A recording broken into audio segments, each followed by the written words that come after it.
अस्सलाम वालेकुम नाजरीन, आप देख रहे हैं स्टेट क्राफ्ट। मैं हूं सैयद मुजम्मिल शाह। पाकिस्तान की रीसेंट हिस्ट्री की अगर बात की जाए तो शायद ही कोई ऐसा इलेक्शन हो जिसको तमाम जमातों ने, जो कि लीडिंग जमातें होती हैं, उन्होंने कंटेस्ट किया हो और उसके नताइज को तस्लीम कर लिया हो। 2024 के 8 फरवरी को होने वाले इंतखाबात का भी हाल कुछ ऐसा ही है, क्योंकि मुस्लिम लीग नवाज़ जो कि ये क्लेम करती है कि पंजाब में वो सबसे बड़ी पार्टी है, वफाक में भी बड़ी पार्टी है, उनके भी जो लीडर्स हैं, शहबाज शरीफ साहब की अगर बात करें, वो ये कह रहे हैं कि हमारे बहुत से रहनुमाओं को हरवा दिया गया है। साद रफ़ीक साहब की वो बात कर रहे हैं। इसके अलावा उन्होंने राना सनाउल्लाह साहब की मिसाल दी। दूसरी तरफ तहरीक इंसाफ है, जिसके पास बल्ले का निशान नहीं था, उसके बावजूद आज़ाद उम्मीदवारों का अगर नंबर देखें तो वो तमाम पार्टीज से ज़्यादा है, 92 या 93 तक पहुँचे। और उनकी तरफ से ये पहले क्लेम किया गया कि 160 सीटें दरअसल हमें मिली हैं, लेकिन बाकी सीटें हमें दिलवाई नहीं गईं। फिर ये कहा गया बैरिस्टर गौर की तरफ से कि 22 सीटों के ऊपर हम कोर्ट्स में जाएंगे, और अब ये कहा जा रहा है कि 30 से 40 सीटें ऐसी हैं जो कि मज़ीद हमें मिलनी चाहिए। तो अब सवाल यही था कि पीटीआई पार्लिमानी सियासत में कैसे दाखिल होगी, जबकि उनके पास बल्ले का निशान नहीं था, इसीलिए वो पार्लिमानी पार्टी के तौर पर स्टैंड नहीं करती। तो उस पर जो स्ट्रैटेजी जिसको डिस्कस किया जा रहा था पहले, वैसा ही हुआ।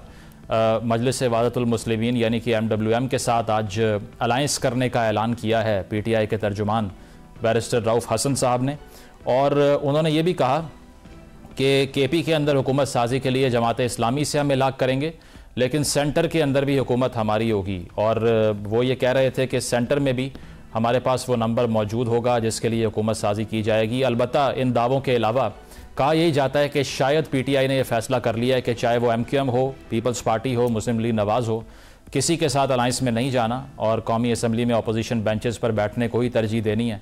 तो इसी हवाले से हम गुफ्तगू का आगाज़ करते हैं कि आया पीटीआई जो क्लेम कर रही है कि पाक के अंदर भी वो हुकूमत साजी कर सकते हैं, ये कैसे मटीरियलाइज होगा। इसी हवाले से रऊफ़ हसन साहब हमारे साथ मौजूद हैं, तर्जुमान है तहरीक इंसाफ के। रऊफ़ साहब, शुक्रिया आपके वक्त का। बताइएगा, मजलिस वहदतुल मुस्लिमीन यानी कि MWM के साथ अब अलायंस की आपने बात की है, लेकिन एक चीज़ जिस पे कन्फ्यूजन है बहुत से लोगों को, वो ये है कि आप कह रहे हैं हम वफाक में गवर्नमेंट फॉर्म करेंगे MWM के साथ, नंबर तो है नहीं जो चाहिए आपको। भाई वो आप जो सीट्स हमारी रात के अंधेरे में चुराई गई हैं, वो सीट्स हम वापस लेंगे ना, कोशिश करेंगे ना उनको वापस लेने की। अगर वो सीट्स हमारे पास आ जाती हैं, हमारे पास बहुत डिसाइसिव मेजॉरिटी से ज्यादा सीट्स हो जाती हैं। रात के अंधेरे में जो चुराई गई, जो जमहूरियत के ऊपर शबखून मारा गया है, उसको कोई जमहूरी क़ुव्वत बर्दाश्त नहीं कर सकती है, ना ही हम पीटीआई बर्दाश्त करेगा। सो ये हमारी लड़ाई है, ये हमारी लड़ाई है कि हमने वो जो अपनी सीट्स हैं जो कि रात के अंधेरे में ली गई हैं, उनको हमने रिक्लेम करना है, और उसके लिए हमने ऑलरेडी अपने जो इनिशियल स्टेप्स हैं वो लेने शुरू कर दिए। अच्छा, तो इसमें जो कहा जा रहा था रिजर्व सीटों का मामला है, अब एक ऑप्शन तो ये भी था कि आप किसी से अलायंस करते ही ना, जिस तरह पहले भी आपने डिनाई किया, बैरिस्टर गौर ने यह कहा MWM से कोई अलायंस नहीं होगा, फिर MQM को भी डिनाई कर दिया। तो अब रिजर्व सीट्स को देख के ये फैसला आपने किया? देखिए, MWM के साथ हमारी अलायंस बहुत पुरानी है, उनके साथ अलायंस को करना दोबारा करने की जरूरत नहीं थी, क्योंकि वो अलायंस जो है, आपको पता है, GB में, गिलगित बल्तिस्तान में हमारी एक कोalition हुकूमत है उनके साथ, और इस वक्त जो लीडर ऑफ द ऑपोजिशन है वो MWM का है, जो कि हमारी सपोर्ट से वो लीडर ऑफ द ऑपोजिशन है। सो उनके साथ हमारी 10 साल पुरानी अलायंस है। और बाकी बेसिक ऑब्जेक्टिव यही है कि जो हमारी रिजर्व सीट्स हैं उनके लिए, चूंकि हमारे पास सिंबल नहीं है, चूंकि अनकॉन्स्टिट्यूशनली एंड इलीगल हमें डिप्राइव किया गया था अपने सिंबल से, तो इसलिए हमें जरूरत थी किसी पार्टी के साथ मिलके रिजर्व सीट्स जो हैं उनको आप क्लेम करने की। रऊफ़ साहब, आपने जिस तरह कहा कि जो सीटें चुराई गई हैं वो वापस, जी, जो आपने कहा कि सीटें जो चुराई गई हैं वापस मिलेंगी, अब वो कितना नंबर क्या है, कितनी सीट्स पर आपका क्लेम है ऑफिशियली? क्योंकि पहले 180 सुना, फिर 170 सुना। 65 to 70 सीट्स हैं जी जिनके ऊपर हमारा क्लेम है इस वक्त, जो कि रात के अंधेरे में चुराई गई हैं। शहबाज शरीफ साहब ये कह रहे हैं हमारे जो स्पीयर हेड्स थे, बड़े लीडर थे, वो भी हार गए, साद रफीक हार गए, राना सनाउल्लाह हार गए, तो धांधली तो हमारे साथ भी हुई है। चोरों ने हारना नहीं था तो और क्या करना था जी? बाकी सारे जो चोर इस वक्त असेंबली में आए वो भी हारे हुए हैं। नवाज शरीफ भी हारा हुआ है, मरियम भी हारी हुई है, शहबाज भी हारा हुआ है, हमजा भी हारा हुआ है, ये सब चोर हारे हुए हैं। तो इसमें पीपल्स पार्टी से जो अलायंस की बात पहले हम सुन रहे थे कि राब्ते शायद हो रहे हैं, कुछ राब्ता किया ही किसी ने नहीं, या आपने एज एन ऑप्शन देखा ही नहीं पीपल्स पार्टी को? देखिए, हमारा उनके साथ कोई कॉमन है ही नहीं है। हम किस बेसिस के ऊपर किसी ऐसी सियासी जमात से राब्ता करेंगे? अगर हम अपना जो हमारा जो मैनिफेस्टो में हमारा फाउंडेशनल ईथोस है वो अकाउंटेबिलिटी है।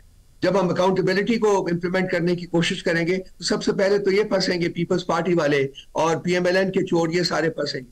तो हम किस बेसिस के ऊपर इनसे सोचे भी कि हम इत्तेहाद कर सकते हैं, किसी किस्म की कोई कोalition जो हम इनके साथ फॉर्म कर सकते हैं। हाँ, अगर वो अपने आप को लॉ के नीचे लाना चाहते और मानेंगे, हमें पता है, यकीन है कि वो नहीं मानेंगे, तो इसलिए हमारे पास कोई बेसिस नहीं बनता। तो राउत साहब, उनसे सोचे भी उनके बारे में किसी था। Is it safe to assume कि अगर ये सीट्स पे आपका क्लेम है, इसका फैसला ना आए, तो फिर ऑपोजिशन में ही बैठना पीटीआई की वाहिद ऑप्शन है? देखिए, हम जमहूरी पार्टी हैं और हमारे पास जो भी हमारे पास ऑप्शंस होंगे जमहूरियत के कॉन्टेक्स्ट में, उनको हम एक्सरसाइज करेंगे। और अगर अल्टीमेटली ये ही नतीजा निकलता है कि जी मुल्क का जो सिस्टम है वो सच के साथ खड़े होने के लिए तैयार नहीं है और मुल्क का जो सिस्टम है वो डाकुओं और लुटेरों के साथ ही खड़ा होगा, तो फिर हम अपना जो बैकअप ऑप्शन है वो यही है कि जी हम असेंबली में बैठ के अपनी जद्दोजहद को जारी रखें। तो कहा जा रहा है कुछ बैकडोर राब्ते भी हो रहे हैं पावरफुल क्वार्टर्स के खान साहब के साथ। देखिए जी, इस सिलसिले में मुझे कोई इल्म नहीं है और मेरा नहीं ख्याल कि कोई इस किस्म का राब्ता हुआ भी है। मैं आज ही खान साहब को 6 महीने में पहली दफा मिल के आया हूं और किसी किस्म का ऐसा कोई जिक्र नहीं हुआ कि जी किसी क्वार्टर से कोई राब्ता हुआ है। तो वो अब ये चाहते हैं कि ये जो सीट्स जिसकी आप भी बात कर रहे हैं ये रीगेन की जाएं, या फिर अलायंस के हवाले से भी कोई डायरेक्शन पार्टी के कुछ लोग दे रहे थे जो उन्होंने मानी नहीं? मैं समझा नहीं, आपका सवाल नहीं भाई समझा। आप दोबारा इसको कहें कि कौन से लोगों की बात आप कर रहे हैं? मैं कह रहा हूं कि पार्टी के अंदर भी कोई, जिस तरह से जब आपने कौमी असेंबली से या दूसरी असेंबलियों से निकले आप, तो तब ये हमने सुना कि पीटीआई के बहुत से लोग इसके खिलाफ थे। अब पार्टी के अंदर किसी ने ओपिनियन नहीं दी कि हम अलायंस साइन भी करते हैं, लेट्स से पीपल्स पार्टी के साथ, किसी और के साथ, तो उसमें कोई इतनी बुरी बात नहीं है, क्योंकि अगर आगे सिस्टम को लेकर चलना है तो उसके लिए कोई ना कोई मैंडेट तो चाहिए। देखिए, सिस्टम तो आगे चलेगा। अगर चोर भी आ जाए तो चोरों के साथ भी सिस्टम जो है वो तो चलेगा, लेकिन ये और बात है कि वो सिस्टम डिलीवर नहीं करेगा पाकिस्तान के गरीब आवाम, वो और बात है। लेकिन इसके लिए सिस्टम को चलाने के लिए लाजमी नहीं कि चोरों के साथ कोalition की जाए, चोरों के साथ किसी किस्म का इत्तेहाद किया जाए। अच्छा, वो पार्टी जो है उसके साथ एग्री नहीं करती है। वसीम कादर साहब को हमने देखा कि वो आपको कहा है कि अगर यही ऑप्शन रहा तो हम ऑपोजिशन बेंचेस के ऊपर बैठ के अपना जो जमहूरी किरदार है वो अदा करते रहे। सही। वसीम कादर साहब को हमने देखा, बेशक उन्होंने खान साहब के नाम पे वोट लिया, पीटीआई का बयानिया उन्होंने काफी दफा आवाम को सुनाया, हल्फिया बयान भी उनके रिकॉर्ड पे मौजूद है, शामिल नून लीग में हो गए। अब इस फहरिस्त में अगर और नामों का इजाफा हो गया तब क्या करेंगे आप? देखिए, जिस मुल्क में डाकू मंडियां लगाते हैं, जैसा कि यहाँ लगती हैं, जब हमारी पार्टी थी, जब हुकूमत में थी, उस वक्त भी आपको याद है कि हमारे हुकूमत से निकालने के लिए इन्हीं लोगों ने, इन्हीं चोरों ने, इन्हों डाकुओं ने मंडी लगाई थी सिंध हाउस में, और हमारे कोई तकरीबन 30 बंदों को तोड़ा गया था। Excuse me, I have a bad cough. अब भी ये मंडियां लगाएंगे, लेकिन मुझे यकीन है कि जिसने जाना था वो चला गया और कोई लोग नहीं है जो कि जाएंगे। नहीं तो वो ये कह रहे हैं कि वो इसलिए जस्टिफाइड है कि 2018 में पंजाब में उनकी मेजॉरिटी थी, गवर्नमेंट आपकी बन गई, तो इस बार अगर वही टैक्टिक्स आजमा ले तो क्या बुरा इसमें? आप इसको ये कहते हैं कि टैक्टिक्स आजमा लें? हमने ऐसी कोई टैक्टिक्स नहीं आजमाई थी, हमने किसी का बंदा नहीं चुराया। अच्छा, मतलब आजाद उम्मीदवार पीटीआई में शामिल नहीं हुए थे 2018? आजाद उम्मीदवार जो है ये हमारी सपोर्ट से ये बने हुए हैं। आजाद उम्मीदवार जो है, जो जेन्युइन आजाद उम्मीदवार होते हैं, उनके पास ऑप्शन होती है कि किसी भी पार्टी में वो शामिल हो सकते, वो चुराना नहीं होता। तो ये रिपीटेडली अब अगर पीडीएम की जो पहले अलायंस थी वो यही क्लेम करते हैं कि हमने मिसा के मैशत ऑफर किया, एक दौर में नवाज शरीफ साहब ने कहा मैं नंगे पांव चल के जाने को तैयार हूं, बनी गाला, लेकिन किसी भी ऑफर को, किसी भी कॉन्टेस्टेशन को आप मानते नहीं, आप बैठ के बात नहीं करते। अब भी यही तासुर वो देते हुए दिखाई दे रहे हैं कि ये हमसे बात इसलिए नहीं करते कि ये जमहूरी जमात ही नहीं है, तो इसको कैसे जाहिल करें फिर? हमारे सामने इस वक्त एक हकीकत है, वो ये है कि रात के अंधेरे में जमहूरियत के ऊपर शब खून मारा गया है। वो एक ऐसी हकीकत है जिसको हम भुला नहीं सकते। इस वक्त हमारी टोटल ऑक्यूपेशन ये है कि वो जो हमारा जमहूरी हक है, जो हमसे छीना गया है, हमने उस हक को वापस लेना है। जब वो हक हमें मिलेगा, ये सिस्टम हमारे साथ खड़ा होगा और इस हक की सपोर्ट में हमारे साथ खड़ा होगा, उसके बाद हम देखेंगे कि हमारे पास क्या ऑप्शंस है, क्या करना है, क्या नहीं करना। बिलावल साहब, हमारी टोटल ऑक्यूपेशन जो है वो सिर्फ और सिर्फ वो डाका जो डला हुआ है हमारे हक के ऊपर, उस डाके को वकेट करना। बिलावल साहब नए चेहरों की, नौजवानों की बात कर रहे हैं, उनके लिए भी कोई सॉफ्ट कॉर्नर नहीं है? देखिए जी, किसी एक शख्स या एक इंसान की बात नहीं हो सकती यहां, इसलिए कि वो बिलावल साहब अपने तय कुछ नहीं है, वो भी एक पार्टी को रिप्रेजेंट करते हैं। और उस पार्टी का कल्चर जो है वो सिंध हाउस में नंगा हुआ था, आपको याद होना चाहिए, जब उन्होंने हमारे बंदों के जमीर खरीदे थे 30 लोगों के, जिसके बाद हमारी हुकूमत को गिराया गया था। क्या बिलावल साहब में इतनी हिम्मत है कि वो बांगे धोल खड़े होके कहें कि हाँ मेरे बाप ने गलत काम किया था और ये कि मैं ये गलत काम नहीं करूंगा? उन्हें कहिए कि इतनी हिम्मत और इतनी जुर्रत दिखाए कि अपने बाप के बारे में कहे कि उसने पैसे उस पैसों से लोगों के जमीर खरीदे थे, जो कि गैर जमहूरी कदम है, जो कि एक मुजरिमाना कदम। अच्छा। अपने आप को डिसोसिएट करे उससे। अच्छा, मतलब आप तो बिलावल साहब को पार्टी छोड़ने का मशवरा दे रहे हैं। ये बताएंगे ये 2000 तो जब पार्टी का कल्चर एक गंदा है, पार्टी का कल्चर गलीज है और ये पार्टी का हेड है, तो क्या ये उस गलीज कल्चर का शरीके कार नहीं है? सही, चले इस पे तो पॉइंट आ गया आपका। लेकिन 2018 के इलेक्शन में और इस इलेक्शन में जो मुआवजा करते हैं नून लीग पीपल्स पार्टी के बहुत से लोग ये कह रहे हैं कि इस बार 36 घंटे रिजल्ट लेट हुआ, 18 में 66 घंटे लेट हुआ था, तो वो आप जस्टिफाई कर लेते हैं, इस पे आप गिला करते हैं?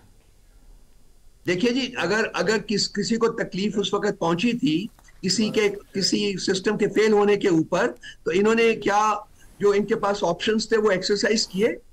क्या ये ट्राइब्यूनल्स में अपनी कंप्लेंट्स लेके गए जैसा कि हम चाह रहे हैं? क्या ये कोर्ट कंप्लेंट्स? तब भी इनका काम वतीरा है झूठ बोलना। इनके साथ ज्यादती नहीं हुई थी, हमारी 35 सीटें छीनी गई थी 2018 में भी, ताकि हमारी स्टेबल हुकूमत ना बन सकती। और बहुत से ऐसे पीटीआई के कभी आप बैठिए, मैं आपको हकायक बताऊंगा कि हकायक क्या है 2018 के इलेक्शंस के। पीटीआई के बहुत से ऐसे मेंबर भी हैं जो कि ज़ेरे अताब रहे 9 मई के बाद से, अब वो इलेक्शन में भी 2-3 नाम ऐसे हैं जो कि जीते हैं, कहा जा रहा है वो वापस नहीं आएंगे हल्फ लेने, वो सीटें खाली हो जाएंगी। हमें ऐसी कोई इंफॉर्मेशन नहीं है मेरे भाई। वो तमाम लोग आएंगे, हल्फ उठाएंगे और अपना किरदार असेंबली में बैठ के अदा करें। दोबारा मुकदमात हो गए उन पे, फिर क्या होगा? अगर होंगे तो सामना करना पड़ेगा। अच्छा, भागना तो नहीं है ना, 2 साल से हम सामना कर रहे हैं ना भाई। हमारी जमात के ऊपर रियासत का जबर और वहशत जो है वो जिस हद तक तारी रही है, क्या किसी और पॉलिटिकल पार्टी के साथ इस मुल्क में यह सलूक हुआ है? क्या हम भागे हैं? हम मौजूद हैं, हमने इलेक्शन में हिस्सा लिया है, हमने सबसे emerged as the largest single party in the country. हमने लोगों को बाहर निकाला है। खान साहब पैशन है जवान लोगों का, वो निकले हैं। हम भागने नहीं है। भागने वाले वो है जो लंदन चले जाते हैं, जो सऊदी अरेबिया चले जाते हैं, जो दुबई चले जाते हैं। भाई खान साहब 6 महीने से जेल में बैठे हुए, आज मैं मिल के आया हूं। वो कहता है रखना जितनी देर मुझे यहां रखें, मैं यही हूं, मैं नहीं जाऊंगा। हम भगौड़ी जमात नहीं है, भगौड़ी जमात वो है जो भागते हैं इस मुल्क से। सही, बहुत बहुत शुक्रिया। रऊफ हसन साहब हमारे साथ मौजूद थे और उनका कहना यही था कि अब जो नंबर उनके पास इस वक्त मौजूद है, दरअसल इससे काफ़ी ज़्यादा सीटें उन्होंने जीती, लेकिन बुल्ली का इल्ज़ाम लगा रहे हैं और ये कह रहे हैं कि चूँकि हम कोर्ट में लेकर जा रहे हैं इन तमाम हलकों को जिन पे उनको एतराज़ है, तो इसीलिए सेंटर के अंदर भी वो गवर्नमेंट फॉर्म करने को एस्पायर करते हैं। एक ब्रेक शामिल करते हैं, ब्रेक के बाद वापस आएंगे। Stay with us. Welcome back नाज़रीन। कहा यही गया कि तहरीक इंसाफ की तरफ से अगर हुकूमत साजी का फार्मूला जो वो एम कर रहे हैं वो अचीव नहीं होता, तो फिर वाहिद ऑप्शन यही बचेगी कि PDM-2 क्रिएट की जाए, यानी कि पीपल्स पार्टी और नून लीग मिल के हुकूमत साजी करे। लेकिन आज पीपल्स पार्टी की तरफ से भी रिलक्टेंस का मुजाहरा किया गया जब बिलावल भुट्टो साहब ने प्रेस कॉन्फ्रेंस करके बताया ये कि हम वोट दे देंगे वज़ीर आज़म का जो उम्मीदवार होगा नून लीग की तरफ से, लेकिन उनके साथ नहीं बैठेंगे, यानी कि जो काबीना है उसका हिस्सा नहीं बनेंगे। तासुर ये डेवलप हुआ कि शायद पीपल्स पार्टी ये समझती है कि इतने फ्रेगमेंटेड इख्तियार के साथ हुकूमत में अगर वो आते हैं तो तनकीद का निशाना भी बनेंगे और परफॉर्म करना भी बहुत बड़ा चैलेंज बन जाएगा। तो इसी हवाले से हमारे साथ मुस्तफ़ा नवाज़ खोखर साहब मौजूद हैं, सीनियर पॉलिटिशियन हैं। बहुत शुक्रिया मुस्तफ़ा साहब। सबसे पहले तो इससे पहले कि हम ये पावर शेयरिंग फार्मूला पे आएँ, जो 2024 का इलेक्शन हुआ कैसा लगा आपको? देखिए, इलेक्शन की प्री पोल एडमेंट जो थी उसके ऊपर बहुत बहुत सवालात थे, बड़े क्वेश्चन मार्क्स थे। फिर उसके बाद जो पोलिंग डे के ऊपर जो चीजें होती रही उसके ऊपर भी बहुत सवालात खड़े हुए हैं। और स्पेशली जो इलेक्शन कमीशन का किरदार रहा है, जो फॉर्म 47 जिस तरह इशू किए गए हैं फॉर्म 45 के बरक्स, तो बहुत से हलके ऐसे हैं कि जहां पर जो लोग इलेक्शन नहीं जीते थे, फॉर्म 47 के मुताबिक उन्हें जिता दिया गया है। अच्छा। और ये ऐसी सूरत हाल है कि जिसको लोगों ने अदालतों में भी चैलेंज कर रखा है, और इलेक्शंस की क्रेडिबिलिटी के ऊपर एक ऐसा सवाल खड़ा हो गया है कि जो शायद आने वाली जो हुकूमत है, अभी पॉलिटिकल पार्टीज की भी जो रिलक्टेंस है, जिस तरह आपने अपने इब्तदाइये में जिक्र भी किया उसका, वो शायद इसी वजह से है कि तमाम सियासी जमातें ये समझती हैं कि जो भी हुकूमत बनेगी इन इलेक्शंस के नतीजे में, उसके पास वो मॉरल लेजिटिमेसी नहीं होगी, उसके पास वो इखलाकी अथॉरिटी नहीं होगी कि वो ना सिर्फ हुकूमत चला सके बल्कि मेजर जो रिफॉर्म्स जिनकी मुल्क को जरूरत है उनको अंडरटेक कर सके। तो मुस्तफा साहब, ये आपने जो बात की है कि इंतखाबात पे काफ़ी इतराज़ात हैं, अब नून लीग की तरफ से ये कहा, क्योंकि हर कोई ये समझता है ना कि उनके लिए फील्ड आसान थी, और इसके अलावा ये कि उनके पास जो मौका था कैंपेन करने का किसी और के पास नहीं था, वो भी यही बात कर रहे हैं। वो कह रहे हैं जी नवाज शरीफ साहब को मानसेरा से हरवा दिया, इसके अलावा साद रफीक साहब हार गए, राना सनाउल्लाह साहब हार गए, हमारे साथ भी यही हुआ है कि हमारे जो स्पेयर हेड्स हैं वही जीत नहीं सके। फिर इतने बड़े नंबर में आज़ाद जो अरकान थे तहरीक इंसाफ के, उनके जीतने का मतलब ही यह है कि ग्राउंड जो था वो इतना अनफेयर नहीं था। तो इस पर हम क्या कहें? वो तो कह रहे हैं 2018 में भी 66 घंटे लेट हुआ रिजल्ट, तब किसी ने कुछ नहीं कहा, तो क्या जवाब दें उनको? मेरा ये ख्याल है, और मैं काफी अरसे से ये कहता आया हूं कि 2018 में इमरान खान साहब को इलेक्शन जिताने के लिए दूध में पानी मिलाना पड़ा था। इस वक्त कोशिश ये की गई कि मुस्लिम लीग नून को इलेक्शन जिताया जाए, लेकिन वो पानी में दूध मिलाने के मुतरादिफ था। अच्छा। और इतनी बड़ी पब्लिक की एक रिजेंटमेंट थी, खुसूसन जो हुकूमत गुजरी है पीडीएम की पहली वाली हुकूमत, और जो लोगों के ऊपर महंगाई का उस हुकूमत के नतीजे में जो असर आया, जो महंगाई के पहाड़ तोड़े गए लोगों के ऊपर, लोग किसी तरह से भी फॉरगिव करने के मूड में नहीं थे। एक हिमायत उन्हें हासिल रही, मुस्लिम लीग नून बड़ा फख्र से ये कहती रही कि जी साड़ी गल हो गई है।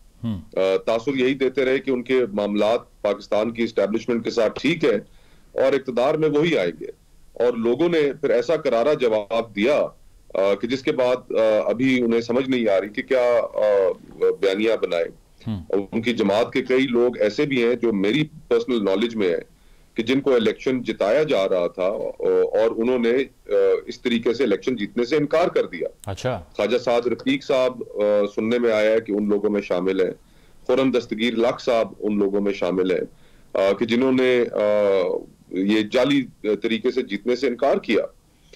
लोग यही ऑनरेबल लोग हैं, इंटेग्रिटी वाले लोग हैं, जो समझते हैं कि अगर उन्हें मैंडेट नहीं मिला तो फिर उन्हें कोई हक नहीं है अपने। मुस्तफा साहब, आपको कुछ ऑफर हुआ इस नौयत का?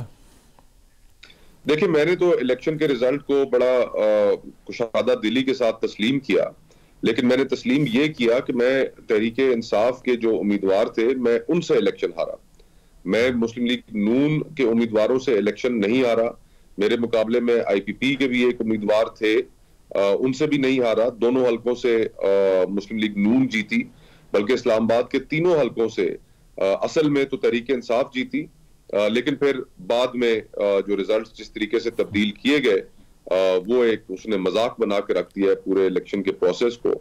और मैं ये नहीं समझता था कि इस्लामाबाद जो कि मुल्क का दारुल खिलाफा है, कि उसमें ऐसी हरकत की जाएंगी कि जिससे जहां पर एम्बेसीज भी मौजूद हैं, फॉरेन मिशंस भी मौजूद हैं, इंटरनेशनल ऑब्जर्वर्स भी मौजूद हैं, यहां पर ऐसा करने से पूरे मुल्क के इलेक्शन के ऊपर एक बहुत बड़ा सवालिया निशान खड़ा हो गया। आपने कहा ना असल में पीटीआई जीत रही थी, अब ये जो असल शक्ल थी सीटों की, जो पीटीआई भी कहती है, शुरू में 160 कहा, अब वो 20-30 सीटों को डिस्प्यूट कर रहे हैं, तो ये सब लिटिगेशन भुगतते रहेगी कौम और इंतज़ार करती रहेगी कि अब ये फैसले आएंगे, फिर हुकूमत साजी होगी, फिर मामला आगे चलेगा। कैसे निकलेंगे इस सारे फियास्को से? देखिए, इस वक्त बलूचिस्तान भी तमाम political parties, nationalist political parties जो है वो इस वक्त सारी सड़कों पर हैं, और बलूचिस्तान तकरीबन स्टैंड स्टिल पर आया हुआ है। खैबर पख्तूनख्वा की सूरत हाल आपके सामने है कि वहां से एक 3/4 के करीब जो मैंडेट है वो दिया गया तहरीक इंसाफ के जो बैक कैंडिडेट्स थे। पंजाब में ये ट्रिमिंग की जा रही है, और ये ट्रिमिंग इसलिए की जा रही है ताकि पीटीआई के पास वाज़ेह नंबर्स ना हो हुकूमत बनाने के लिए। मैं शायद इस चीज से तो इत्तेफाक नहीं करूंगा कि उनके पास सिंपल मेजॉरिटी के नंबर्स थे, लेकिन जो नंबर्स उनके पास छोड़ दिए गए हैं ये इतने नहीं थे जितने होने चाहिए थे। 120 और 130 के दरमियान मेरे ख्याल से उनके नंबर्स थे। और फिर साथ ही साथ जो एक मामला है जो उनके साथ एक और ज्यादती है कि वो अपने जो फीमेल मेंबर्स हैं, जो फीमेल पार्लियामेंटेरियंस हैं, रिजर्व सीट्स जो है उनके ऊपर नॉमिनेशंस नहीं कर पाएंगे। तो लेकिन ये अब भी तो एमडब्ल्यूएम से अलायंस कर ली ना, अब तो हो सकता है नहीं? जी ये करेंगे तो सही, लेकिन जाहिर बात है एक पॉलिटिकल पार्टी को आप डिसएडवांटेज पे तो ले आए। लेकिन बाहर तौर आई थिंक के people of Pakistan have spoken, और हमें चाहे उनका बोलना जिस अंदाज में भी उन्होंने बोला हमें शायद जाती तौर पे पसंद ना हो, लेकिन उनकी राय के आगे सर तस्लीम खम करना यही बावकार रास्ता है। और पाकिस्तान में अगर सियासी जमातें यही तर्ज अमल बाकी अपनाती तो आज शायद हमें मुल्क के अंदर वो बहरान ना नजर आ रहा होता जो अभी नजर आ रहा है। मुस्तफा साहब, आपने भी इर्रेगुलरिटीज की बात की है। अब मसला ये है कि पूरे मुल्क में एक ट्रेंड नहीं है इर्रेगुलरिटीज का, क्योंकि अगर हम कराची की बात कर लें तो जमात इस्लामी वहाँ पर जिन जमातों को अक्यूज़ कर रही है उसमें नून लीग तो शामिल नहीं है। बलोचिस्तान का आपने जिक्र किया, उसमें बीएनपी हो, एचडीपी हो, पीके मैप हो, वो सब उसमें से बहुत से लोग कह रहे हैं पीपल्स पार्टी के हक में हमारी सीटें चुराई गई हैं। तो ये क्या समझें कि पूरे मुल्क में हर सूबे के अंदर मुख्तलिफ किस्म की इर्रेगुलरिटी है, किसी एक जमात का तो ओवरऑल एक केस दिखाई नहीं दे रहा?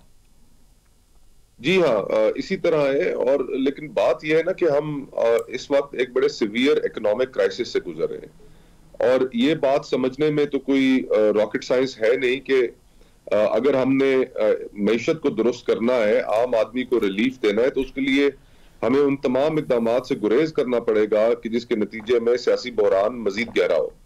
और इन इलेक्शंस के नतीजे में अनफॉर्चुनेटली मुझे लग रहा है कि सियासी बहरान मजीद गहरा होगा। जो हुकूमत काबिल अब की जा रही है उसके पास अखलाकी जवाज नहीं होगा हुकूमत करने का। लोग ये समझेंगे कि ये हुकूमत उनके मैंडेट के अगेंस्ट आई है, तो फिर प्रॉब्लम्स तो आगे बढ़ती चली जाएंगी। तो मैं बहुत ज्यादा होपफुल नहीं हूं। अल्लाह करे, खुदा करे कि मेरी ये सारी बातें गलत साबित हों और मुल्क इस्तेकाम की जानिब बढ़े। तो ये मुस्तफा साहब जो आप कह रहे हैं कि जितनी सीट्स उनकी होनी चाहिए थी उतनी नहीं मिली, अब मसला ये है कि सुप्रीम कोर्ट की तरफ से ही जो पार्टी के सिंबल केस का फैसला आ गया उसकी जिम्मेदारी अब कौन ले? अब अगर उसके बाद उनको एक नंबर मिल चुका है जो बाकी पार्टियों से बड़ा है, कैसे गवर्नमेंट फॉर्म करें वो? देखिए, बुनियादी तौर पर तो ये बात एटीट्यूड की है ना कि पिछले 1.5 सालों के अंदर जो किया जा सकता था वो किया गया। इलेक्शन सिंबल भी ले लिया गया, उनके पार्टी के कैंडिडेट्स प्रेस कॉन्फ्रेंसेस भी जिस तरीके से होती रही वो भी हमारे सामने है, और जिस तरीके से मुस्लिम लीग नून को पूरे उस प्रोसेस के अंदर एक लाडला होने का जो तासुर नहीं, जो हकीकत थी वो सामने आई। तो अगर उसके बावजूद वो परफॉर्म नहीं कर सके जो अपोनेंट्स थे तहरीक इंसाफ के, तो फिर ग्रेसफुली सबमिट तो करना चाहिए ना पब्लिक के सामने, पब्लिक की विल के सामने। वो एक जो हम अमूमन गुफ्तगू के अंदर फिक्रा इस्तेमाल करते हैं कि आवाज़े खल्क नकारा खुदा, जब खल्क बोल पड़ी है तो चाहे हमें पसंद आए ना आए, उसकी ताजीम में हमें खामोश हो जाना चाहिए, उसको मानना चाहिए और उनको हुकूमत बनाने के लिए आगे बढ़ने देना चाहिए, ना कि उनके लिए मजीद प्रॉब्लम्स क्रिएट करें, उनके लोगों के ऊपर बाकी जमातें डाका डालना शुरू हो जाए। तो ये बहरान तो इससे मजीद गहरा ही होगा, इससे बहरान कम तो नहीं होगा, मुझे तो ऐसी। तो ये जो फॉर्मूला ज़ेर गर्दिश भी है खबरों में कि 3 साल एक पार्टी और 2 साल दूसरी पार्टी का वजीर आज़म, इस पर आपका क्या व्यू है? और दूसरी चीज़ ये कि अगर शहबाज शरीफ साहब नहीं बनना था वजीर आज़म तो नवाज शरीफ साहब वापस क्यों आए फिर? ये तो सवाल मेरे ख्याल से अब कमेंटेटर्स कह रहे हैं कि मियां साहब बहुत जल्दी पूछना शुरू हो जाएंगे कि मुझे क्यों बुलाया। लेकिन ये वजारत उज़्मा इस वक्त कांटों का ताज है, और वो कांटों का ताज पहनने के लिए कोई तैयार नहीं है। जिस तरह आपने बताया कि पीपल्स पार्टी भी रिलक्टेंट है, वो नहीं पहनना चाहते ये ताज, और इस वजह से नहीं पहनना चाहते कि मुस्लिम लीग नून, अनफॉर्चुनेटली ये बात करते हुए मुझे अफसोस हो रहा है कि वो पब्लिक की नजरों में यूसर्पर के तौर पे सामने आएंगे।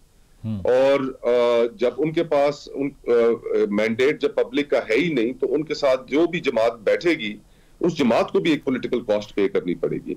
मुस्लिम लीग नून तो एक कॉस्ट पे कर रही है, और अफसोस इस बात का भी होता है कि मियां नवाज शरीफ साहब last leg of his political career, कि उनके जो इर्द गिर्द के लोग हैं वो उन्हें किस मुकाम पर उन्होंने लाकर खड़ा कर दिया कि आज उनके डेमोक्रेटिक क्रेडेंशियल्स के ऊपर एक बहुत बड़ा सवाल खड़ा हो गया है। तो ये सियासत मुस्लिम लीग नून पहले ही उसका नुकसान उठाया, मजीद उठाएगी, और कोई जमात अभी उनके साथ बैठने के लिए इस वजह से तैयार नहीं हो रही कि एक कॉस्ट उन्हें भी पे करनी पड़ेगी मुस्लिम लीग नून से ताल्लुक जोड़ने। ठीक है, ब्रेक शामिल करते हैं, ब्रेक के बाद वापस आएंगे। Stay with us. Welcome back नाज़रीन, गुफ्तगू के सिलसिले को आगे बढ़ाते हैं। मुस्तफा साहब, पीपल्स पार्टी के आप भी बिलावल भुट्टो साहब के तर्जुमान भी रह चुके हैं। ये स्ट्रेटजी किस नौयत की है कि हम वोट तो दे देंगे वजारत उज़्मा का नून लीग को, लेकिन साथ नहीं बैठेंगे? इसमें तो कहीं क्लैरिटी दिखाई नहीं दे रही, एटलीस्ट मुझे। मेरे ख्याल में तो इसमें बड़ी क्लैरिटी है। तो वोट भी ना दें, फिर ऑपोजिशन में बैठे? हाँ, लेकिन काफी क्लैरिटी है कि उन्हें कहा जा रहा है कि जनाब इनके साथ बैठिए, आपके पास ये चॉइस नहीं है। अच्छा, कहा जा रहा है? और ये बिल्कुल उन्हें कहा जा रहा होगा, मेरा ख्याल ये है। और उसके अंदर पीपल्स पार्टी ये समझती होगी, बिलावल साहब ये समझते होंगे कि एक कीमत अदा करनी पड़ेगी इस हुकूमत का हिस्सा बनने के लिए और मुस्लिम लीग नून के साथ बैठने के लिए। शायद सब ये समझते हैं कि ये असेंबलियां लंबा अरसा चल ना पाए, तो वो ये कीमत कोई भी देने के लिए तैयार नजर नहीं आता फिलहाल। तो why not Bilawal Bhutto Zardari as the prime minister of Pakistan? इसलिए कि मुस्लिम लीग नून के कोalition के अंदर जहां पर बहुत सवालात हो, इखलाकी अथॉरिटी ना हो, धब्बा हो एक, उसके साथ कहां हुकूमत चला पाएंगे। तो मैं तो यही समझता हूं कि इस वक्त अगर बेहतर रास्ता तो यही था कि पीटीआई बैक कैंडिडेट्स जो थे उनकी मेजॉरिटी को ट्रिम ना किया जाता, उन्हें मौका दिया जाता, उनके पास बर्तरी थी, और फिर उसके बाद ऑप्शंस दीगर देखी जाती।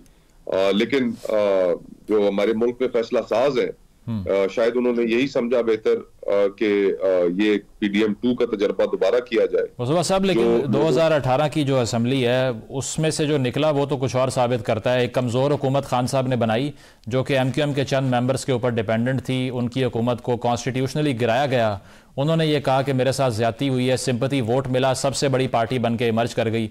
बिलावल साहब भी यही कर लें, उनके खिलाफ वोट ऑफ नो कॉन्फिडेंस आएगा, सिंपैथी वोट मिल जाएगा, यही फॉर्मूला है। कौन जीता है तेरी जुल्फ के सर होने तक वो तो फिर एक कीमत तो फौरन अदा करनी पड़ जाएगी। पब्लिक का परसेप्शन इस वक्त उसमें मैं ये समझता हूँ, मेरी राय ये है कि मुस्लिम लीग नून के बारे में एक बहुत ही मनफी तासुर है इस वक्त। उनके साथ बैठना एक बड़ा मुश्किल काम होगा, उसकी एक पॉलिटिकल कॉस्ट पे करनी पड़ेगी, और पीपल्स पार्टी और बिलावल साहब मुझे फिलहाल वो कॉस्ट पे करने के लिए तैयार नजर नहीं आते। और आपका अपना जो पॉलिटिकल फ्यूचर है, कहा जा रहा था एक नई पार्टी लॉन्च होगी इलेक्शन के फौरी बाद, तो कहां तक पहुंचा सिलसिला?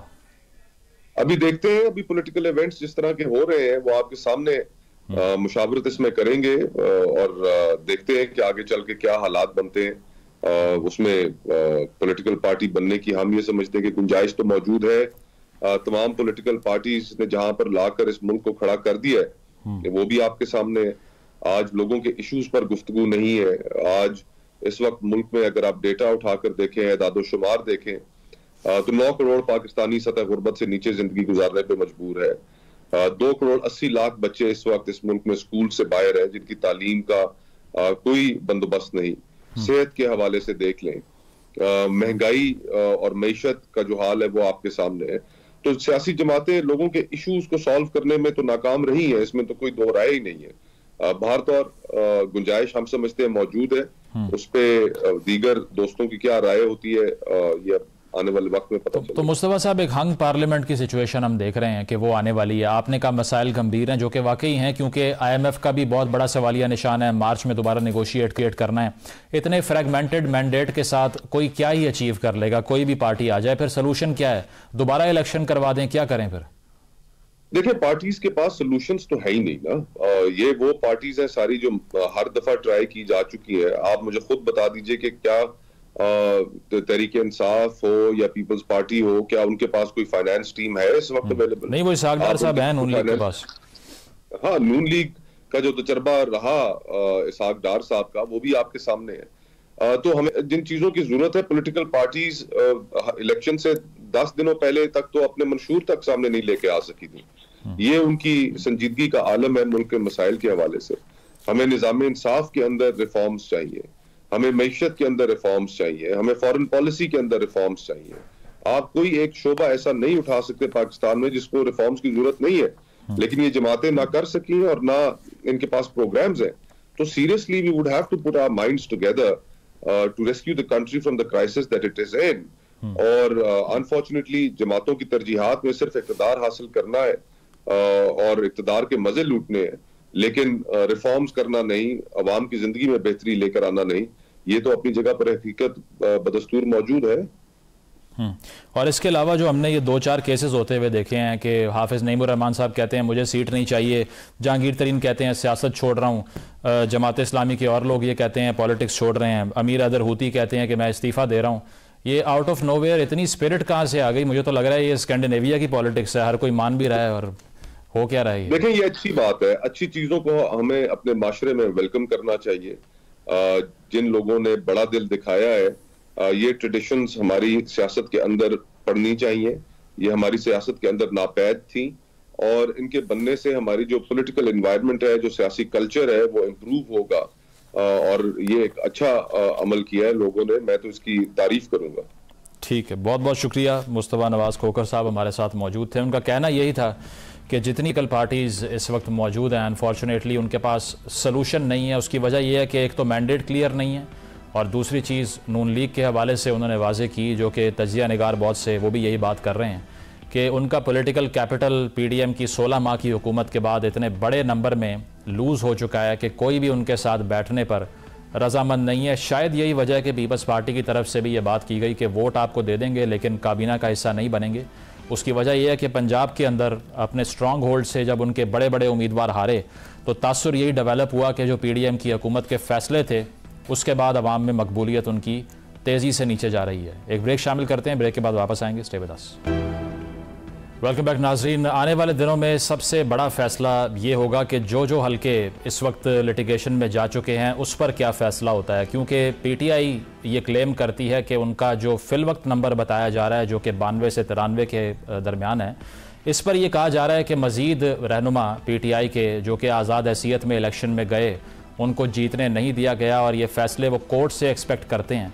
अब ये वही सूरत हाल है जो 2013 के इलेक्शन में हमने 4 हल्के खोलने के हवाले से जो बानी चेयरमैन है तहरीक इंसाफ के, उनकी तरफ से सुनी थी और उसी की बेसिस के ऊपर धरने दिए गए, एहतजाज हुए।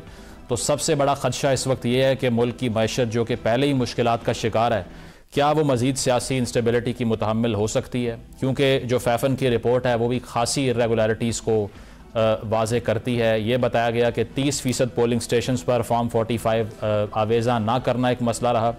इसके अलावा नंबर्स ये बताते हैं इस रिपोर्ट में कि 16 लाख वोट जो हैं वो रिजेक्ट किए गए। अब ये रिजेक्शन ऑफ वोट्स की वजह से तकरीबन 49 हल्कों के ऊपर इसका असर आया है। तो देखना यह है कि आने वाले दिनों में जो इंतखाबात के हवाले से बड़ी बड़ी पॉलिटिकल पार्टीज़ के तहफ़्फ़ुज़ात हैं वो किस स्पीड से और किस तरह से एड्रेस होते हैं। और दूसरी चीज़, जो पीपल्स पार्टी की तरफ से फ़ैसला किया गया है कि वो काबीना का हिस्सा नहीं बनेंगे मुस्लिम लीग नवाज़ की हुकूमत में, इसके क्या इम्प्लिकेशंस आते हैं, क्योंकि अगर सारी काबीना नून लीग तश्कील देती है तो उसमें मैशत के हवाले से या फॉरेन पॉलिसी के हवाले से जो फ़ैसले होंगे पीपल्स पार्टी क्या उसको कबूल करेगी? क्या पीपल्स पार्टी नून लीग की तरफ से किए गए तमाम फ़ैसलों को रेटिफाई करेगी? ये भी एक बहुत बड़ा सवाल है। और दूसरी चीज़ ये कि आगे चल के जो सूबाई हुकूमतों की फॉर्मेशन है उसमें पीपल्स पार्टी बलूचिस्तान में पावर क्लेम करती है, जबकि वहाँ बहुत सी जो नेशनलिस्ट पार्टियाँ हैं वो एहतजाज कर रही हैं। इसके अलावा अगर केपी की बात की जाए तो वहाँ जमात इस्लामी के साथ मिलकर पीटीआई क्लेम करती है हुकूमत फॉर्म करना और पंजाब में नून लीग मेजॉरिटी क्लेम करती है। तो देखना यह है कि हर सूबे के अंदर जब मुख्तलिफ जमात इक़्तिदार में आएगी तो जो डेवोल्यूशन ऑफ पावर है उसके हवाले से क्या क्लैशेस बढ़ेंगे या फिर स्मूथली ये सिस्टम आगे चलेगा, इसका फ़ैसला आने वाले दिनों में किया जाएगा। आपने प्रोग्राम मुलाहिजा किया, इजाज़त दीजिए, अल्लाह हाफ़िज़।